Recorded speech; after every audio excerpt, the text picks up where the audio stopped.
अस्सलाम वालेकुम everyone, I welcome all of you here. आज जो ये लेक्चर है ये एक मोटिवेशनल लेक्चर है। आप लोगों की डिमांड पे मैंने लाया है। इस लेक्चर में हम देखेंगे कि जो सक्सेसफुल स्टूडेंट्स हैं, ऑल दो students who get success in their career, तो उनके जो है उनके अंदर कौन से हैबिट्स होते हैं। ठीक है, तो आज 10 हैबिट्स के बारे में, ऐसे आदत जो एक सक्सेसफुल इंसान में होते हैं, स्पेशली स्टूडेंट्स की हम बात करेंगे यहाँ पे। तो एक एक करके हम देखते हैं। तो रूल नंबर 1 जो है, जो पहला हैबिट आप में होना चाहिए वो है गेट ऑर्गेनाइज्ड। सबसे पहले आपको ऑर्गेनाइज्ड होना पड़ेगा। तो you have to get organized. तो ऑर्गेनाइज होने में आपको क्या करना है, आप क्या पढ़ने जा रहे हैं, आपको कौन सा एग्ज़ाम देना है, आपको कौन कौन सा काम कंप्लीट करना है, आपको एक प्लान बनाना पड़ेगा उसके लिए। ठीक है, तो उससे क्या हो जाएगा, आप हमेशा लिटरली आप अहेड रहोगे हर एक से पहले। कैसे, जब आपके पास एक वेल ड्रॉन प्लान होगा कि मुझे क्या क्या पढ़ाई करनी है, कौन सा कोर्स है, कौन से सब्जेक्ट्स है, कौन से कंपोनेंट्स है। तो एक आपको ऑर्गेनाइज में जब आप रहोगे, जब आपको पता होगा कि आपको ये एग्ज़ाम है, ये सिलेबस है, ये सब्जेक्ट है, ये किताब है, ये सोर्स है इसका, तो ऑर्गेनाइज वे में एक पहला स्टेप होता है आपकी सक्सेस की ओर। ठीक है, क्योंकि जब आप ऑर्गेनाइज होती है, जब आपके पास प्लान होता है, तो आपको चीज़ें करने में आसानी होती है एज़ कम्पेयर टू दोज जिनके पास कोई प्लान नहीं होता है, जो अनऑर्गेनाइज्ड होते हैं। तो पहला रूल आपको याद रखना है, you have to be organized, you have to make a plan, well drawn plan, well drafted plan. तो मूविंग टू रूल नंबर 2, अब दूसरी हैबिट आप में क्या इनकलकेट करनी है आपको खुद में, डोंट मल्टीटास्क। आपको पता है आजकल टेक्नोलॉजी का दौर है और आजकल सब लोग जल्दी में होते हैं। तो जल्दी में होने की वजह से वो मल्टीटास्किंग करते हैं। मल्टीटास्क का काम होता है एक साइमल्टेनियसली एक से ज़्यादा काम करना, एक ही बार एक से ज़्यादा काम करना है सेम टाइम पे। ठीक है, उसको हम मल्टीटास्किंग बोलते हैं। लेकिन स्टडीज़ ने प्रूव किया है कि जो मल्टीटास्किंग हम करते हैं वो फिजिकली इम्पॉसिबल होता है हमारा मल्टीटास्क करना और अच्छे रिजल्ट्स गेन करना, क्योंकि हमारा जो अटेंशन है वो डाइवर्ट होता है। क्योंकि जो हमारा जो दिमाग है ना, वो बंदर की तरह होता है जो जंप मारता है, अभी यहाँ है, अभी वहाँ है, अभी वहाँ है। ठीक है, तो हमारा जो माइंड है वो अटेंशन वो डाइवर्ट हो जाता है, हमारा अटेंशन डाइवर्ट हो जाता है अगर हम मल्टीटास्किंग करते हैं। एक मिनट में हमने ये सोचा और दूसरे मिनट में वो सोचा। तो we should not multitask while we are studying. जब आप पढ़ रहे होते हैं उस टाइम पे मल्टीटास्किंग नहीं करना चाहिए। उस टाइम पे आपका कंसंट्रेशन, आपका फोकस उस चीज़ पे होना चाहिए जो आप सीख रहे हैं।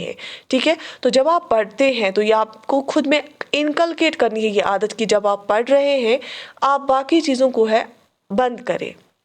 चाहे फ़ोन है आपका, चाहे इंटरनेट है, चाहे सोशल मीडिया है, चाहे टेलीविज़न है, आपको बंद करना है। क्योंकि या आप और कोई काम साथ साथ कर रहे हैं, तो अगर आप पढ़ाई कर रहे हैं उस टाइम पे आप एक ही काम पे तवज्जो दें, वो पढ़ाई करें। ठीक है, क्योंकि कोई बंदा 2 घंटे में पढ़ता है और कोई बंदा सेम चीज़ें 8 घंटे में पढ़ता है, 5 घंटे में पढ़ता है। फ़र्क क्या होता है दो में, जो पहला वाला होता है वो पूरा फोकस उसी चीज़ पे रखता है और जो दूसरा वाला होता है उसका ध्यान भटकता रहता है। मूविंग टू रूल नंबर 3, तीसरी आदत जो आपको खुद में लानी है वो क्या है, डिवाइड इट अप। जो भी आपके पास काम होता है, जो भी आपके पास आगे सिलेबस होता है, जो भी काम होता है, जो भी असाइनमेंट होता है, उसको आप छोटे छोटे चंक्स में डिवाइड करो कि 2 आवर में इतना करूँगी, उसके बाद खुद को रिवॉर्ड दो कि मैं उसके बाद बाहर जाके वॉक करूँगी, उसके बाद और 1.5 घंटा में एक और चीज़ करूँगी, तो उसके बाद मैं उठ के चाय पीऊँगी, उसके बाद 1 घंटा में और ये काम कंप्लीट करूँगी, ये काम कंप्लीट करने के बाद थोड़ा सा नैप ले लूँगी।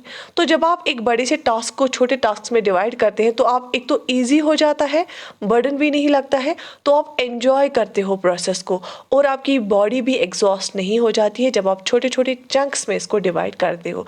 तो अपनी आदत बनाओ, जो आपका एक बड़ा सा सिलेबस होता है उसको डिवाइड करो पहले कंपोनेंट्स में और फिर उन कंपोनेंट्स को के हिसाब से देखो कि आज दिन को भी डिवाइड करो और जो काम है उसको दिन के छोटे छोटे चंक्स में डिवाइड करो। ठीक है, शाबाश। इसके बाद रूल नंबर 4, अब चौथी ऐसी कौन सी हैबिट है जो आपको इनकलकेट करनी है? स्लीप।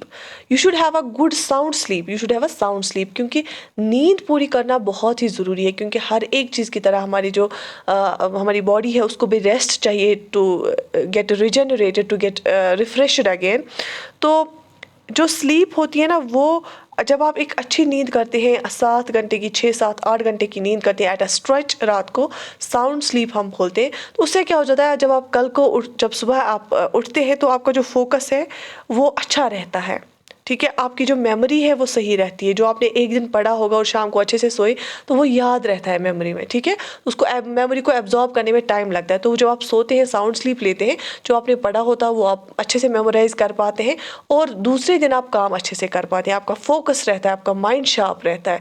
तो एक अच्छी स्लीप बहुत ही ज़्यादा ज़रूरी होती है, किसके लिए? सक्सेस गेन करने के लिए, क्योंकि जब आपकी स्लीप अच्छी होगी आप नेक्स्ट डे काम अच्छा करोगे, जब आप काम अच्छा करोगे आपको स्ट्रेस नहीं आएगा, और जब आपको स्ट्रेस नहीं आएगा आपकी परफॉर्मेंस अच्छी होगी। Right, moving to rule number 5, ये जो मैं आपको 10 हैबिट्स पढ़ा रही हूँ, ये पूरे वर्ल्ड में साइंटिस्ट्स ने ऑब्जर्व करके और एक्सपेरिमेंट करके देखा, केस स्टडीज़ पढ़ के देखी कि जो सक्सेसफुल स्टूडेंट्स होती हैं उनकी आदत क्या होती हैं। तो रूल नंबर 5 क्या है? जो 5th हैबिट है, सेट अ शेड्यूल। शेड्यूल एक बनाना है आपको अपने हिसाब से।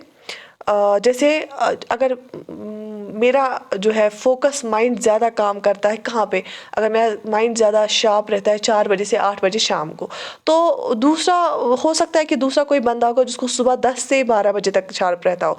तो आपको देखना है कि जो आपको हार्ड टॉपिक्स लगते हैं, हार्ड टास्क्स लगते हैं, वो आप उस टाइम पे रखोगे जब आपका माइंड फ्रेश होगा, जब आपका माइंड इंटरेस्ट दिखाएगा इन सब चीज़ों में, जब आपका मन होता है करने का। तो अपने हिसाब से, अपनी फ्लेक्सिबिलिटी के हिसाब से एक शेड्यूल आप सेट करना चाहिए। Right, moving to rule number 6, और छठा हैबिट क्या है? Take notes. मैं आपको हमेशा बोलती हूँ, जब भी आप कोई लेक्चर देखते हैं, अगर बड़ा लेक्चर होगा एटलीस्ट 10 बातें लिखो उस लेक्चर में आपने क्या सीखी, और अगर छोटा लेक्चर है एटलीस्ट 5 बातें लिखो। जब आप शॉर्ट नोट्स बनाते हैं, फिर दोबारा जब आप पढ़ते हैं, अगर आप इन्हीं नोट्स की ओर गो थ्रू करेंगे तो आपको 70% ये सारा हो जाता है। आपको ज़रूरी नहीं है कि फिर से आप वो सारी बड़ी किताब पढ़ो, एक बार पढ़ ली, शॉर्ट नोट्स साथ साथ बनाए, तो आपको ईजी होता है रिवाइज करना उन शॉर्ट नोट्स से। फिर उनसे भी शॉर्ट नोट से आप 2 बातें याद रख सकते हैं। तो उससे क्या हो जाता है, जब एग्ज़ाम टाइम होता है तो आपको बहुत ही ईजी होता है, आप एक किताब को 10 पेजेस पे शॉर्ट नोट्स बना सकते हो, फिर एग्ज़ाम के टाइम 2 घंटे में उसको रिवाइज कर सकते हैं।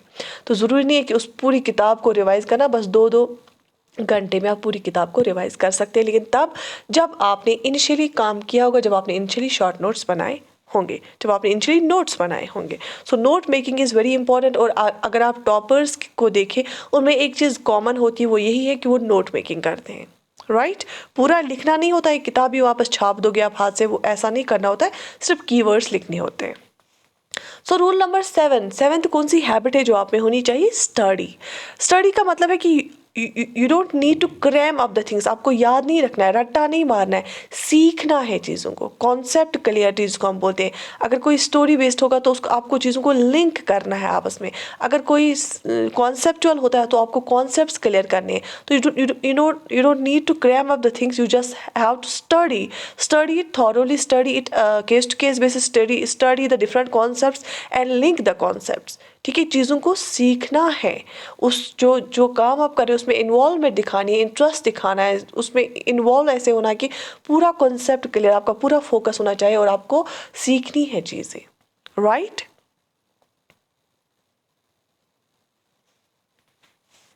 Rule number 8, manage your study space. For example आप कहीं रूम में पढ़ रहे हैं घर में, नेक्स्ट वाला जो रूम होगा साथ ही वहाँ पे टीवी है, तो कोई भी फैमिली को तो आप रोक नहीं सकते हैं, फैमिली आके ठीक कभी भी टीवी देखेगी तो आपको आवाज़ें आएंगी, जो ही आवाज़ आएंगी, म्यूज़िक की आवाज़ आएंगी, आपका कोई फेवरेट ड्रामा चल रहा है उसकी आवाज़ आएगी, किसी मूवी की आवाज़ आएगी, क्रिकेट की आवाज़ आएगी, तो आप ऑब्वियसली आपका अटेंशन डाइवर्ट हो ही जाएगा, आप जो है डिस्टर्ब हो जाएंगे। तो इसका मतलब ये है कि आपका जो पढ़ाई होनी चाहिए ना, जो आप पढ़ रहे होंगे वो कहाँ पे होना चाहिए? वो उस जगह होना चाहिए जहाँ पे डिस्टर्बेंस ना हो, जहाँ पे आपको जो है अटेंशन कोई चुराएगा नहीं, जहाँ पे आपका अटेंशन डिवाइड नहीं होगा, उस जगह पे मैनेज करो अपनी स्टडी स्पेस बनाओ जहाँ पे डिस्ट्रैक्शंस कम हो, राइट। जहाँ पे अगर आप खिड़की के पास बैठोगे तो पूरा दिन आप हाफ ऑफ द डे आप खिड़की से देखोगे कौन आया कौन गया, गेट किसने खोला गेट किसने बंद किया। तो आप ऐसी जगह पे पढ़ने के लिए बैठो जहाँ पे आपको कोई डिस्ट्रैक्ट नहीं कर सकता, राइट। ओके, तो रूल नंबर 10, तो 9th हैबिट क्या होना चाहिए आप में, फाइंड अ स्टडी ग्रुप। इसका मतलब ये ज़रूरी नहीं है कि आप हमेशा ग्रुप में ही पढ़ाई करो। इसका मतलब ये है एटलीस्ट अगर आप फॉर एग्जांपल कोई पढ़ाई करें, साइंस की पढ़ाई करें, कॉमर्स की पढ़ाई करें, ह्यूमैनिटी की पढ़ाई करें, इंजीनियरिंग की करें, कई कम्पिटिटिव एग्ज़ाम की पढ़ाई करें, आपको एक उन कुछ स्टूडेंट्स जो आपको लगता है कि वो एम्बिशियस है इसके लिए, उनके साथ आपको टच में रहना है, उनके साथ आपको देखना है। क्योंकि अगर आप अलग थलग बैठोगे आपको पता ही नहीं चलेगा कि जो बाकी बच्चे हैं वो कौन सा मटेरियल यूज़ करते हैं, वो कहाँ पहुँचे हैं, कंपटीशन कितना है, ठीक है। आपको तो हमेशा खुद के साथ कंपटीशन रखना चाहिए कि कल से मुझे बेहतर करना है, बट ये आपको पता होना चाहिए एटलीस्ट कि मेरिट कितना जाता है, बाकी बच्चों का अप्रोच क्या होता है। तो अगर आप कुछ एक और ग्रुप स्टडी भी करते हैं वो भी बहुत ज़्यादा ज़रूरी होता है। एग्ज़ाम टाइम पे नहीं, एग्ज़ाम से 2 महीने पहले तक आप अच्छे से ग्रुप स्टडी कर सकते हैं कुछ कंपोनेंट्स के, और जैसे आप कंफर्टेबल होंगे। लेकिन at least you should be in touch with some sort of a group, 2 to 3 people जो बिल्कुल आपके का ही जो है एग्ज़ाम पढ़ रहे हैं, जो है आपका ही जो है सब्जेक्ट में है, जो आपका ही कोर्स पढ़ रहे हैं। तो उससे क्या हो जाएगा, आप वेल अवेयर, क्योंकि अवेयरनेस बहुत ज़रूरी है, आप अवेयर रहते हैं चीज़ों के, ठीक है। अदरवाइज़ आप खुद के साथ ही खुद बोलोगे कि बस इतना ही मैंने पता नहीं कितना पढ़ लिया, और आपको ये पता नहीं होगा कि बच्चे इससे भी ज़्यादा पढ़ते हैं, बच्चे जो है इससे भी नेक्स्ट लेवल पे जो है कम्पीट के लिए तैयार हैं। तो you should be well aware, self awareness बहुत ज़्यादा ज़रूरी होती है, और सक्सेसफुल पीपल की फ़र्क यही होती है कि वो वेल अवेयर और सेल्फ अवेयर होते हैं। रूल नंबर 10 जो है, आस्क क्वेश्चंस। फॉर एग्जाम्पल आपने कोई लेक्चर देखा है, आपने कोई एक चैप्टर पढ़ा, फिर खुद के साथ क्वेश्चंस पूछो, मैंने इसमें क्या सीखा, अगर मैंने पढ़ा ये टॉपिक है, इसके कैरेक्टरिस्टिक्स क्या है, उसकी एडवांटेज क्या है, डिसएडवांटेज, खुद के साथ जो आप खुद के साथ ये बात करते हो ना, उससे आपको ज़्यादा याद रहता है। या अगर आपको क्लास में है तो जब आप टीचर से पूछते हैं, अच्छा मुझे यहाँ पर थोड़ा लगता है डाउट, इससे क्या होगा, उससे क्या होगा, तो उससे क्या हो जाता है, कॉन्सेप्ट और क्लियर हो जाते हैं, ठीक है। उससे कॉन्सेप्ट्स और क्लियर हो जाते हैं, जो आप किताब है उसको आप ज़्यादा समझने लगते हो, और जब आप क्वेश्चन रेज करते हो अगर आपको नहीं आएगा, उसी टाइम पेज को टर्न करके वो देख सकते हैं, अच्छा क्यों वो गया था वहाँ, अच्छा मुझे याद नहीं रहा, चलो मैं अभी देख लेती हूँ, और वो कभी आपको भूलेगा नहीं। तो ये जो 10 रूल्स थे, अगर आप ये अप्लाई करोगे अपनी लाइफ में, ज़रूरी नहीं आप 10 एट अ टाइम अप्लाई कर सकते हो, एक एक दो दो करके अप्लाई कर सकते हो, और आप देखो कितनी अच्छी चेंज आ जाएंगी आपकी लाइफ में। और मुझे उम्मीद है आपको कोई ना कोई चीज़ सीखने को मिली होगी इससे। बहुत टाइम से डिमांड आ रही थी आप लोगों से कि ऐसे एक लेक्चर बनाओ, मोटिवेशनल लेक्चर। तो हमेशा कंसिस्टेंसी दिखानी चाहिए प्रिपरेशन में, अपना जो टाइम है उसको एफिशिएंटली यूटिलाइज़ करना चाहिए, क्योंकि टाइम वेस्ट जो करता है, एक ही चीज़ होती है, टाइम कभी वापस नहीं आता, बाकी हर एक चीज़ आ जाती है लेकिन टाइम वापस नहीं आता।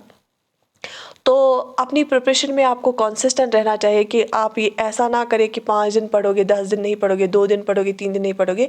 1 घंटा 2 घंटा रेगुलरली आपको अपनी बुक्स के साथ इन टच रहना है, अपने बुक्स को जो है कोई ना कोई टॉपिक पढ़ना है, कोई ना कोई चीज़ सीखनी है, not only for the academic purpose.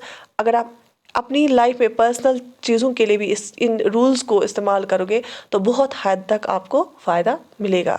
तो बाकी एक्स्ट्रा टिप्स मैं यही दूंगी कि go for a walk, exercise किया करो, पानी अच्छे से पिया करो, हैव अ साउंड स्लीप, ठीक है। और थोड़ा सा खुद पे भी काम किया करो कि आपकी कम्युनिकेशन कैसी है, आपकी पर्सनालिटी कैसी है, कोई चेंज मत लानी है।